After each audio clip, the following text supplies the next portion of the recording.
Okay, as we said earlier, for those who weren't here, good morning. For those who are in morning, good day.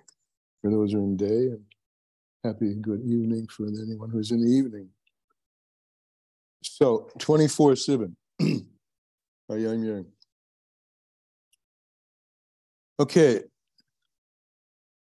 this is a quote from the Rebbeim, speaking to a chassid.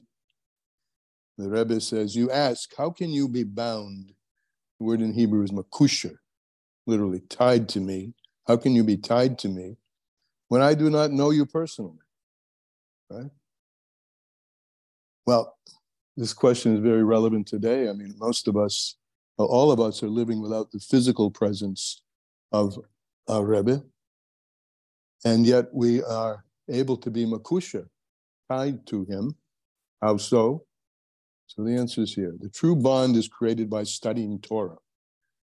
You know, when the Rebbe Rashab was on his way up, one of the last things he said, I am going up, my soul is going up, but my writings I'm leaving behind. So the true bond with the tzaddik is created by studying Torah. That's what the Rebbe here is telling his chassid. True bond is created by studying Torah. When you study my memorim, read the sichos, which we are doing here today with the Alter Rebbe. So every moment, I think it's good to keep in mind we're makusha to the Alter Rebbe when we're learning his Torah. When you read my memorim, when you study my memorim, read the sichos and associate with those who are dear to me, which is the other chassidim, the chassidic community, and the tamimim. The tamimim is the word that we use for the shiva b'achlan. The shiva is called tamchei tamimim. And the Rebbe Rashab named it that. It's a moisid, a school, an organization, which is tamchei tamimim, which supports and stands up pure ones, earnest ones. So when you associate with the Hasidic community and the tamimim in their studies and their farbrengens, and you fulfill my request regarding Tillim, and this is chitas, and saying Tillim in the whole Tillim and Erev Rosh Chodesh, and observing, Shabbos Mevorchim, and observing Torah study times. When you do these things, in this is your hiskashrus.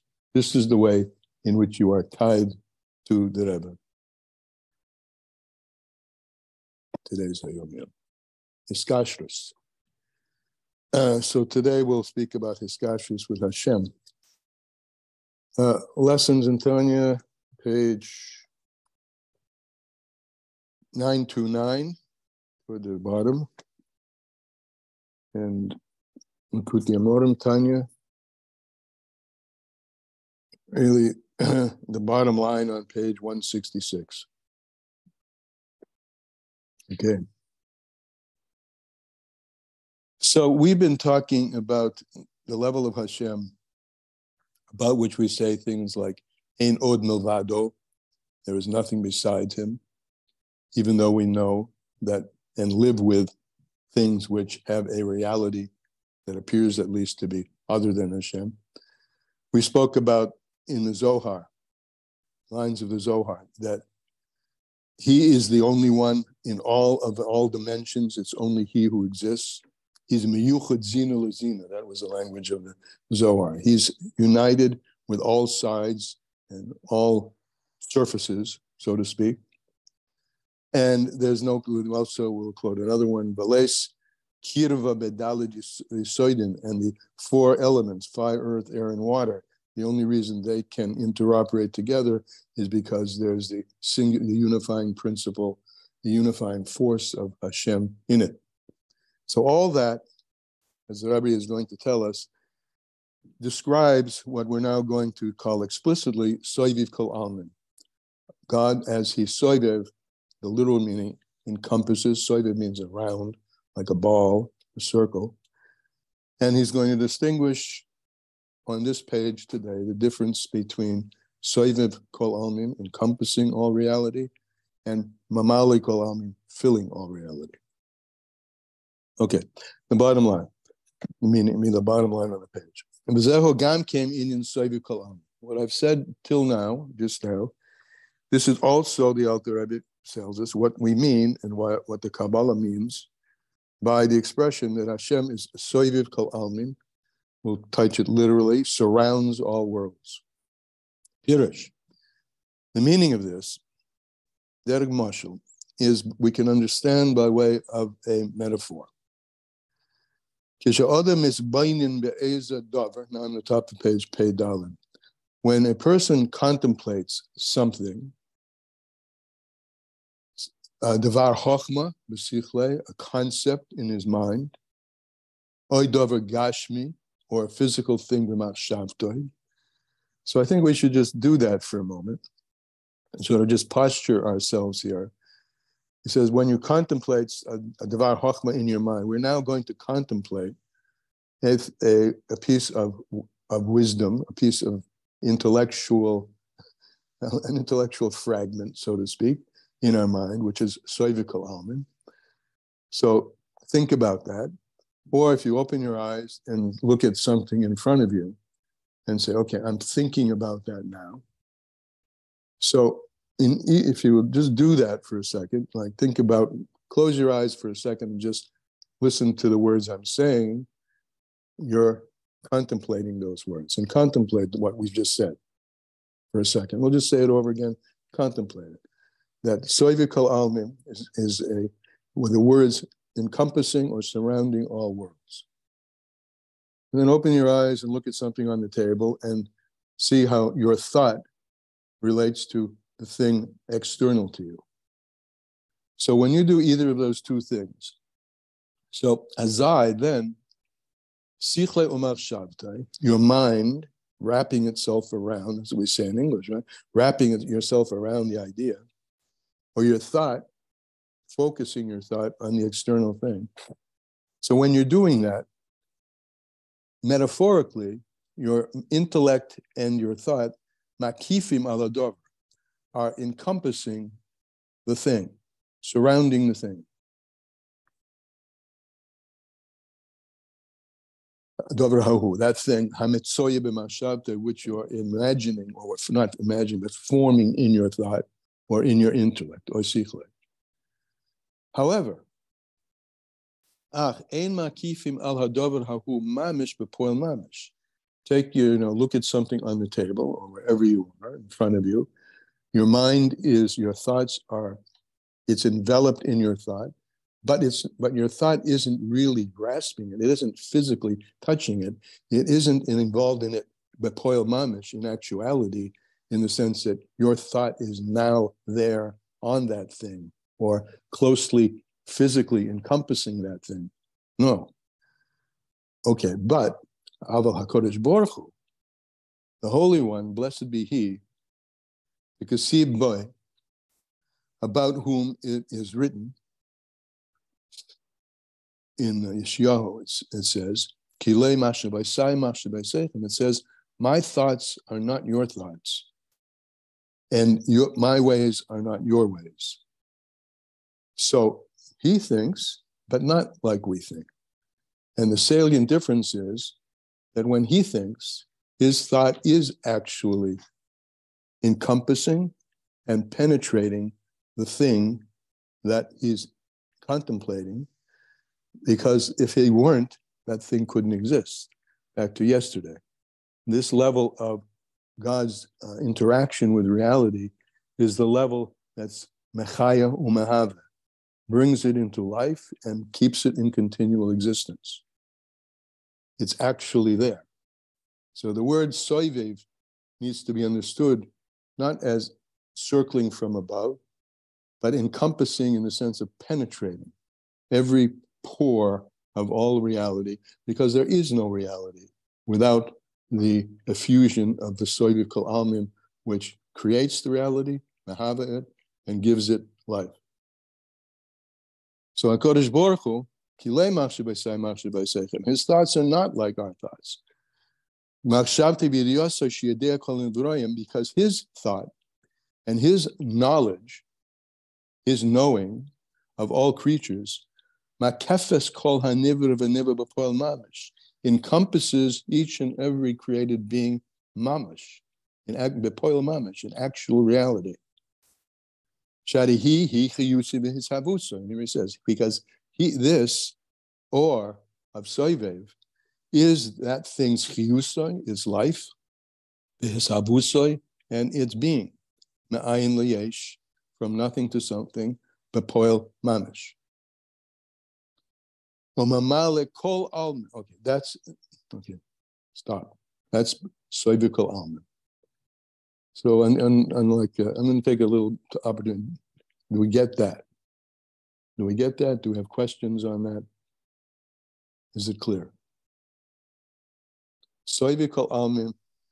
Do not think as we look at something and our mind sort of encompasses it, but it's from afar. Do not think that Hashem encompassing something is from afar. Hashem's encompassing everything is a deep penetration into the thing to the extent that the thing has no existence without the effusion of soyvayv kol alman bringing it into life and existence. So no questions. Okay. Mimale kol alman. Now this is the other deal. Soyvayv mimale, encompassing, all penetrating equally, or mimale kol alman, how he fills all worlds. He bechinas hachayes hamislabeshes toich etzem hanivra. This is the light of the, and this is the level of chayes, of vitality, life force, which is enclosed toich etzem hanivra, into the essentialness of the, and I'm going to insert the word, particular creature or creation. Shehi mitzum semes. This light is contracted, within the thing, b'tzimtzum rad, with a great contraction or concealment. Kifi erech mahus hanivra. This is an important phrase. According to the Constitution, the erech is literally means a comparability, one thing compared to the other. Everything is different from each other, right? All things, this is the notion of how multiplicity and myriad differences and separations and numbers, and one is different than two, and red is different from blue, and a snail is different than a worm. This light is invested in the being in a manner that's appropriate to differentiating the mahus anivra, this thing from something else. Shehu bal gvul, and it's responsible for the particular limitations, boundaries of this particular being over that particular being. You have, I'm looking at my table, 3 things over here, that there are 3, and that they don't fuse into one, because from soyvayv, it's all the same, right? It's all the things. I mean, look at my cup, my glass case, my pen. They're all equally being brought into existence and alivedness, in the sense that, even as we said earlier, even at the molecular level, there's movement going on all the time.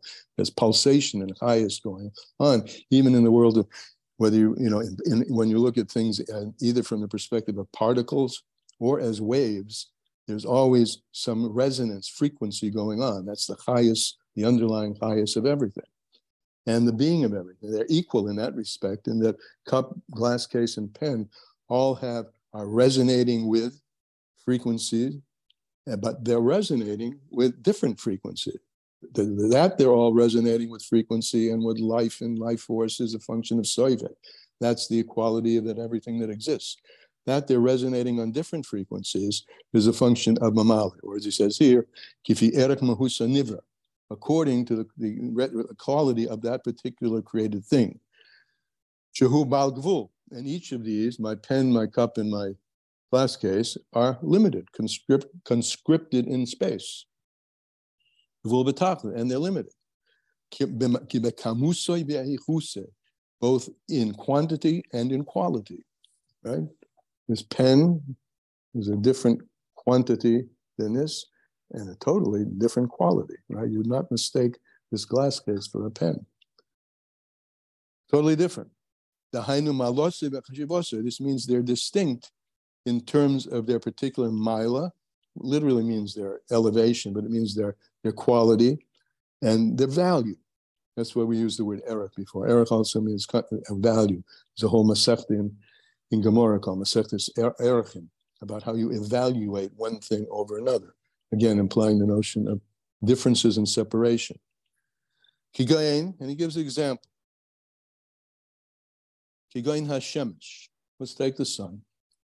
Shegufo yesh legavul v'tachlis b'kamoisai.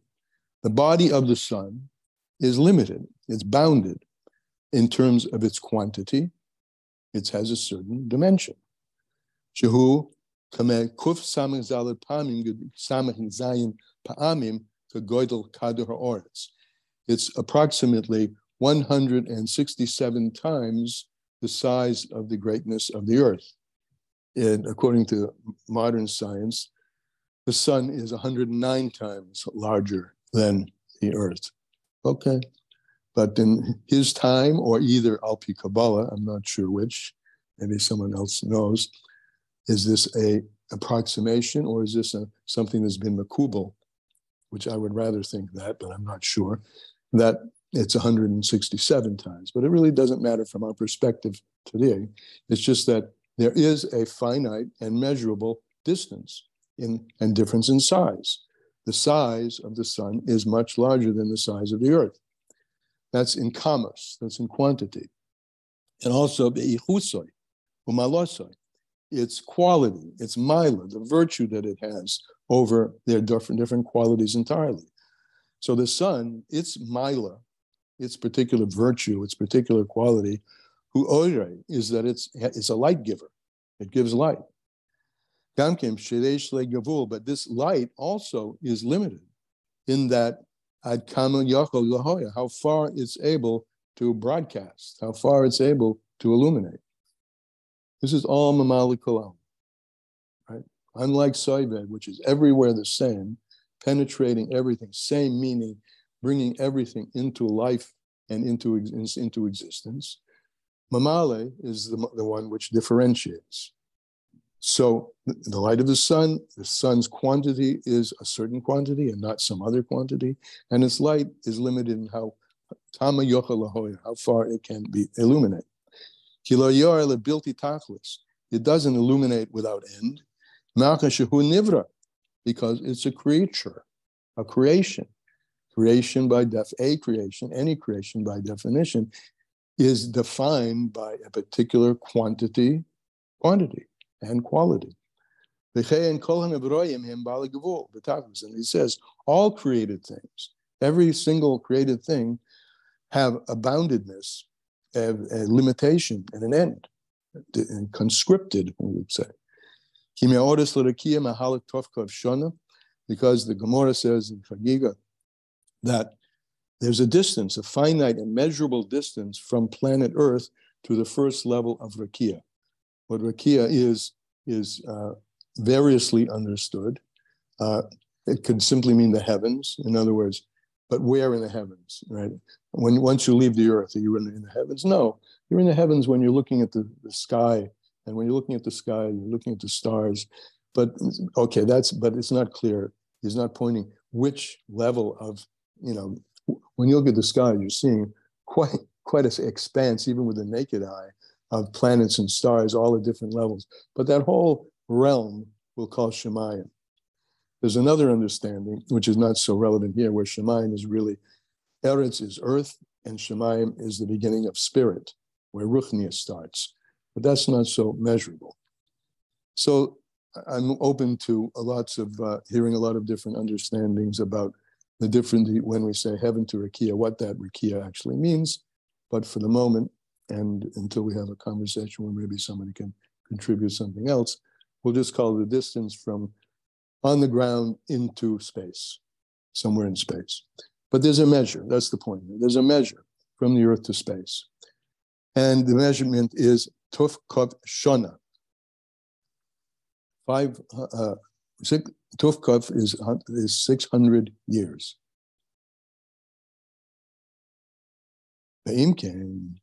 If so, So therefore, since all creatures are defined by boundedness and measure, imkem, therefore, the life force which is enclosed in them, and this is a key word also.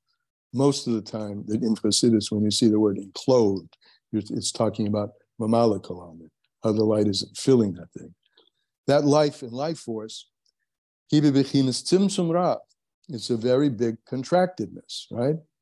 Back to the basic principle, without the contraction, there's only God, and with only God, there's no creation. And the metaphor, remember, of speech. We take what's in our hiddenness, our mind and intellect, and we speak it, when it means bringing it into external existence. So God takes his hiddenness and brings it into external existence through the metaphor of speech, and speech is a very big contraction of what's going on deeper inside yourself or inside himself, so to speak. So this is the whole bechina. Mamalikal almin is a function of the simsum, and a big simsum, the otzim, and a strong simsum. Because Hashem made, he says, had to, tzricha, needed to, at the outset, contract himself into many, many different contractions, rabim v'atzumim, many and strong contractions, ad until there came from this power, a power to illuminate the essence of particular, I'm putting in the word particular, creations.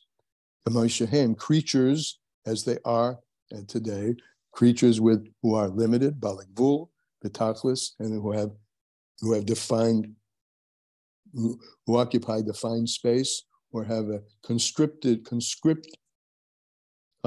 that right? Yeah, it's this is it, and over there is not it. The distinctiveness between things. Oh, and that's the time. The difference between soyvayv and mimale, which boils down to the simple things when we say that I am Hashem lo shenisi, I am Hashem, I haven't changed, or ein od milvado, there's nothing besides him. There we're speaking about soyvayv. And soyvayv is a deeper, more essential level of Hashem. And mimale is how that rolls out, so to speak, into multiplicity, starting with the 10 spheros, which become the tools for the infinite multiplicity of all of mimale, of what fills all the earth. And at the same time, as we said a number of times, HaKodesh Baruch Hu, that Kodesh, which is soyvayv kol almin, that's Kodesh, Baruch Hu, it is drawn down. Soyvayv kol almin is not hovering from above, it's penetrating everything. All right.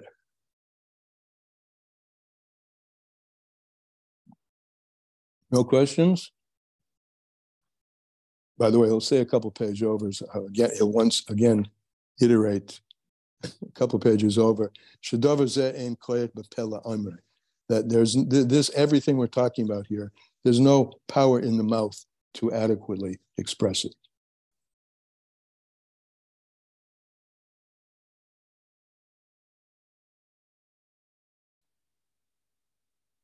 All right. So I'm thinking about the Tower of Babel. You're thinking about what? Tower of Babel. The power of travel? The Tower of Babel. Oh, the Tower of Babel. I'm sorry. Go ahead. What are you thinking? Well, the limitedness of language, and why that would be. I mean, I guess it's described here because it has to be that way. I'm not quite getting it. I think I am, but could you take it a little further? Pondering. Or I'll say something and you'll tell me if I'm off track. Because when you brought up language, the limitedness of language, and the word Bavel, the word Bavel is the same as Babel. So that was an attempt to reach into soyvayv, but it was just a babble because you can't really reach into soyvayv, even though it's penetrating everything. one of the words that is not on this page, that's in many other pages in Hasidus to describe another function of soyvayv, besides that it's equally everywhere and penetrates everything, is that it's concealed.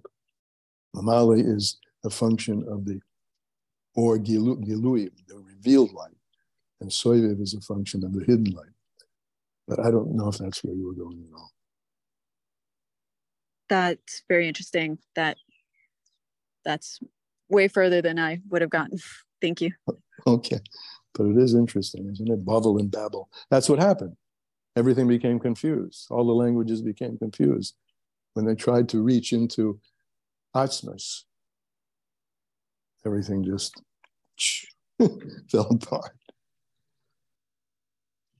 And we're putting it back together again. Humpty Dumpty. Elisheva, go. What? Yeah.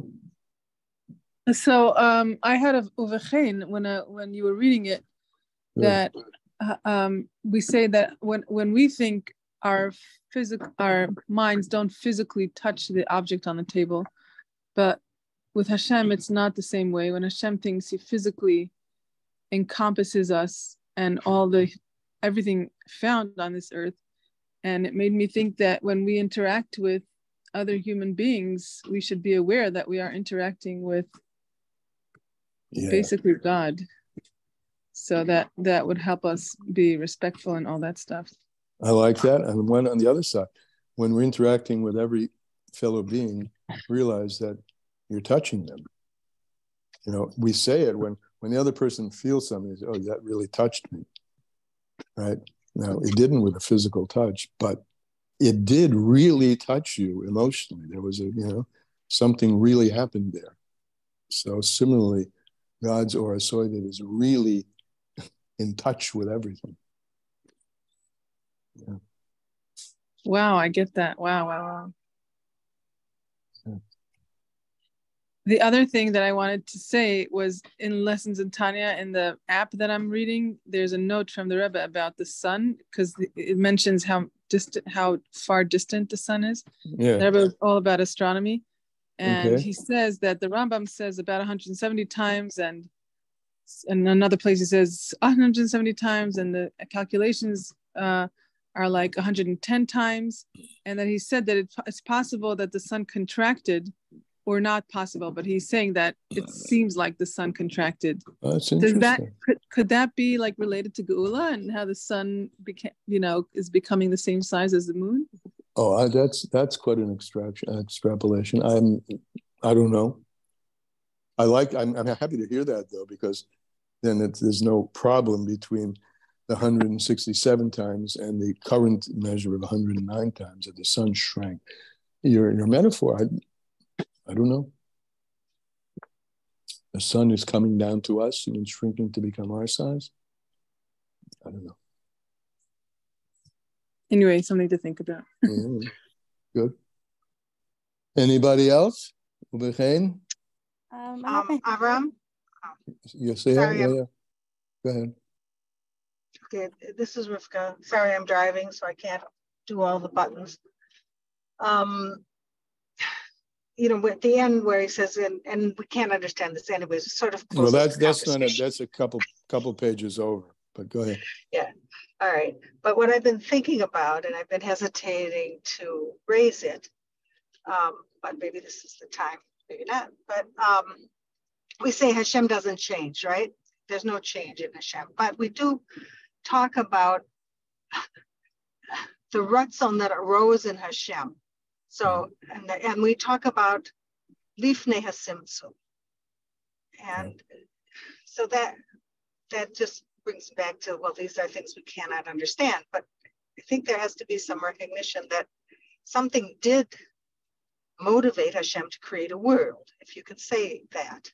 Yeah, but it's not something outside of him. No, it's not like you may encounter something that may motivate you, or you see a behavior in a child, but it's all from him. The motivation comes from him because everything comes from him. Yeah. And so. But there is a time before Tzimtzum. Well, there is no time before Tzimtzum. There are levels before Tzimtzum. There are levels before Tzimtzum, and those levels the deeper level, if you, you know, notion, remember the Lashon, it rose up in his mind. Exactly. In other words, from a deeper level of conscious, something like sort of bubbled up. That's okay, but that is a change. It is a change. Not in him. It's not. It's an expression from. That's what him. I'm struggling with. Yeah. Okay. Think of it that way. It's an expression from him. Before that, it was there, but it wasn't expressed. Okay, but we say there's no koyach without a poil in Hashem. That everything that's potential in Hashem is also actual. Okay. Good. That makes the point that it's always there, even though it's in a state of potential. There's nothing new. There's nothing new. That makes the point.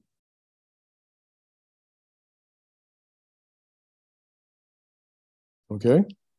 It'll clarify more as we go. Thank you. But that's what we brought it up. That makes the point. What's koyach is bepoil by him. What's potential in that it hasn't emerged yet is actual by him, because nothing changes. But is this just showing us the limitations of our language? Yeah, that's exactly what I mean. That's the language. That's interesting. That's the language that the Alter Rebbe uses to say that. It's not in the power of our mouth to say it. Our language is limited. He goes on to say, neither is it in the power of our ear to hear it, and neither is it in the power of our heart to actually recognize it clearly. Because we're human, not divine. We said today, my thoughts are not your thoughts. Yeah. But we struggle and we strive and we try and understand these things. So that's what he gave us the ability, not so much to understand. Get back to the main point of the book, lahamin. What's beyond hakora, not beyond hakora, excuse me. What's beyond seichel, what's beyond hasoga, we grasp with emunah. Yeah. Okay. Can I ask you a question about Ratzon? You could, but Devorah has her hand up. I'm waiting so patiently. Okay. Here's my question. I'm struggling. Both soyvayv and mimale are contractions, right? Soyvayv is essentially not a contraction. Soyvayv is lifnei hatzimtzum. So it's an or. Wait, let's be very clear here. Anything which you call like a light represents a manifestation of something that has a deeper source, right? And from that we derive understandings that darkness is deeper than light. But it's also before the Simsim, because we speak about the light of the Or Ein Sof Lifnei HaTzimtzum. There is an emanation. That light of Hashem, Lifnei HaTzimtzum, is the place, I'm using this word, there's no power in the mouth to really express this, but is the place where there's nothing but Hashem, and deeper than creation. So it's an or, it's a light, it's an emanation, but it's not an emanation that gives rise yet to creation. Creation requires a tzimtzum. So the Or Ein Sof is lifnei hatzimtzum, but it's also something of itself. It's called or. It said, the language of the Kabbalah is that, I think it's Zohar, that initially there was only the light. The light filled everything. Kol tzadu pina, that's the language. Every nook and cranny. There were no nooks and crannies, but that's the inability of our language to speak. Every nook and cranny was filled with the Or Ein Sof. What was the Tzimtzum? The Tzimtzum was two-phase. He was siluk, he miyut und siluk. He shrank that light, diminished it, and he moved himself to the side. That's the Tzimtzum. So the soyvayv is lifnei hatzimtzum, and mimale comes after the Tzimtzum. So the mimale then, okay, so I missed that part that the soyvayv is lifnei tzimtzum. So the mimale fills is the light that fills a creation. That's the godly force that fills a creation, and that's what makes it individual. The mimale makes it individual, right? So how do you separate? I don't know if this makes sense, but how do you separate from like the neshama of a creation? If it's the mimale, if it's the light of Hashem, the contracted light of Hashem that is specific to every single thing, how do you separate the neshama of every creation from, I don't know, the keli of it, the body of it? Well, oris and kelim is, well, let's not use that language, from the neshama, from the goof and the neshama. We'll use that language, right? The body and the neshama. The neshama is something that, it's an entity. So its function is a function. People have different souls from different levels. That the fact that you can recognize and understand that there are differences implies that it's a function of mimale. But the soul itself, like everything else, including the body, have within it the or lifnei tzimtzum, the light of soyvayv kol almin. So now let's, with that framework, what's your question? I wonder if I'm getting this so wrong, but somehow in my mind, I'm realizing that soyvayv is what creates the guf, and mimale is what creates the neshama. But I know that can't be. No. Soyvayv creates everything, including neshamas. Neshamas are things. We even say about the neshama, it's a chelek elokah. It's a part of God. As soon as you get that word chelek, a part, imagine you take a part of, this is the implication of the language. It's a poor language because that's all we have. I take a piece of God and now I'm putting it over that piece. And once you're talking pieces, you're talking mimale. But at the same time, and so the goof, everything in creation, everything that's emanated, tzilas, or created, bria, or formed, yetzira, or done, asiya, all of that, when it appears in those different categories, categorization is a function of mimale. But at the same time, both body and soul are infused with the or hasoyvayv. He says this expression, just like the neshama fills the body, me neshama mimale es haguf, so Hashem is mimale all creation. So the neshama entity fills, remember, there's a body first, and then he takes this soul and puts it into them. So at least if you're talking two things, you're talking mimale. At the same time, these things interoperate with each other. They're designed to interoperate with each other. It's not as scholarless as interoperation. Just like we talked about fire and water interoperating with each other, seemingly different realms, talking realms, you're talking mimale, interoperating with each other. And at the same time that they are individuated, conscribed with certain characteristics, soul has different characteristics than body, that's all mimale.